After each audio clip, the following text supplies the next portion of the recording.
रख दिया भाई जी। श्रीमती सेना पटेल जी। वीडियोग्राफी में नाम है, ऐसे महत्वपूर्ण लोगों का वहां खुलेआम नाम लिया जा रहा है। कल माननीय नेता धन्यवाद प्रतिपक्ष अध्यक्ष ने महोदय। मुख्यमंत्री से सब लोगों के साथ बात की है। धन्यवाद अध्यक्ष महोदय, मुझे बोलने का अवसर दिया। मैं ये बोलना चाह रही हूँ कि अलीराजपुर जिले जोबट विधानसभा से मैं विधायक हूँ और मेरा प्रश्न इस प्रकार से है। अभी कुछ समय पहले यूथ कांग्रेस का इलेक्शन चल रहा था। रात की 12 बजे का समय था। मेरा बेटा अपने दोस्तों को छोड़ने नगर के दूसरे कॉलोनी में जा रहा था। बीच में एक सर्कल है जहाँ से 4 चौराहे कटते हैं। एक चौराहे पे पुलिस की गाड़ी खड़ी थी, पेट्रोलिंग कर रही थी और वहीं से मेरे बेटे का गुजरना हुआ।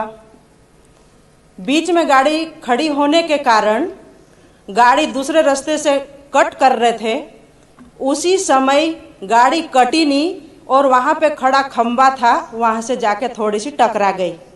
माननीय अध्यक्ष महोदय, जब मेरा बेटा वहाँ पे गाड़ी रोकी, उतरकर एसडीओपी साहब से बात की, उनसे पूछा भी कि कोई दिक्कत तो नहीं है, तो एसडीओपी साहब ने ये कहकर उनको ये बोला कि पुष्पराज कोई दिक्कत नहीं है, आप अपने घर जाइए।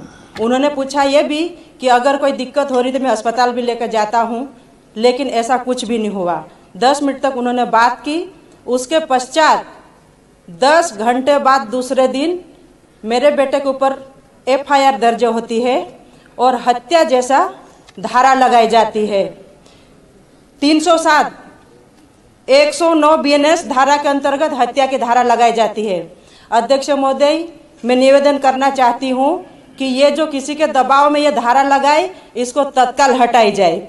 हमारे अलीराजपुर जिले में ऐसे एग्जाम्पल केस बता रही हूँ। पुलिस थाना अलीराजपुर अपराध क्रमांक 488 2024 में हुआ था, जो कि धारा 281 125 ए 106 बीएनएस 2023 में हुआ। ये दुर्घटना में फ्रैक्चर और मृत हो गया है। इसका नाम है दिनेश निवासी बड़ा उंडवा। उसके पश्चात दूसरा एक और केस हुआ। कृपया पूरा करिए जी।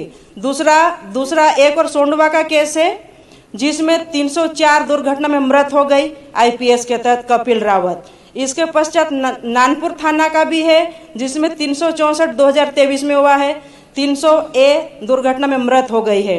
इसी प्रकार 4 से 5 केस और भी है।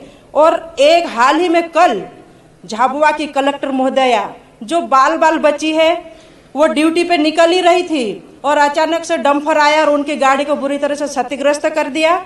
और उसके पश्चात उनके ऊपर जो धारा लगी 603 2025-26 281 324 बीएनएस 184 51 130 177 और 1-3।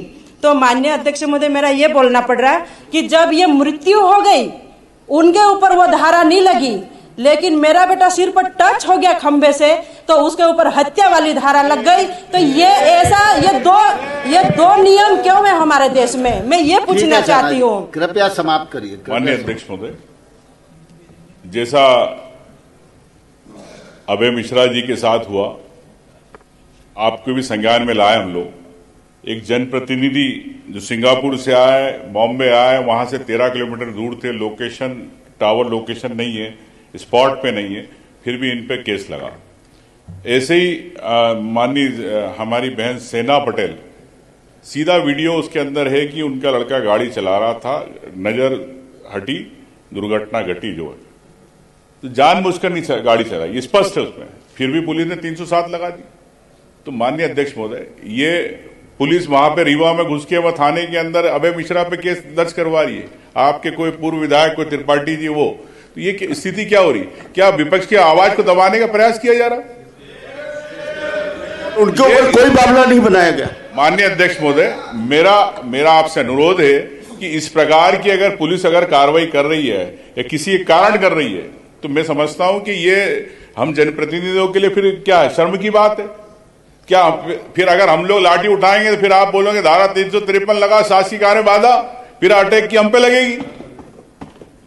क्या करें हम लोग? शांतिपूर्वक क्या हम बात नहीं कर सकते क्या?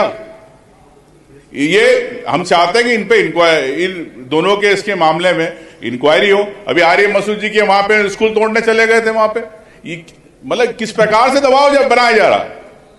मैं माननीय अध्यक्ष महोदय आपसे संरक्षण चाहता हूं कि ये जनप्रतिनिधियों की बात है, चाहे उधर के बैठे हो चाहे यहाँ के बैठे सदस्य, मैं आप सबसे ये अनुरोध है कि इस प्रकार अगर कोई व्यक्ति नहीं है, जबरदस्ती उसका नाम डाला जा रहा, तो ये मनोवैज्ञानिक अगर दबाव बनाया जा रहा तो फिर ऐसी स्थिति में क्या होगा? माननीय अध्यक्ष महोदय, ये इसमें आप, मैं चाहता हूं कि आप इसमें कोई निर्देश दे तो ठीक रहे, क्योंकि सरकार को, कि मुख्यमंत्री जी तो ये महत्वपूर्ण विषय में चले गए। अब मुख्यमंत्री जी के हाथ में ही गृह विभाग है, अब वो कहां के कब देते गृह विभाग को समय, ये नहीं पता। मैं समझता हूँ नेता प्रतिपक्ष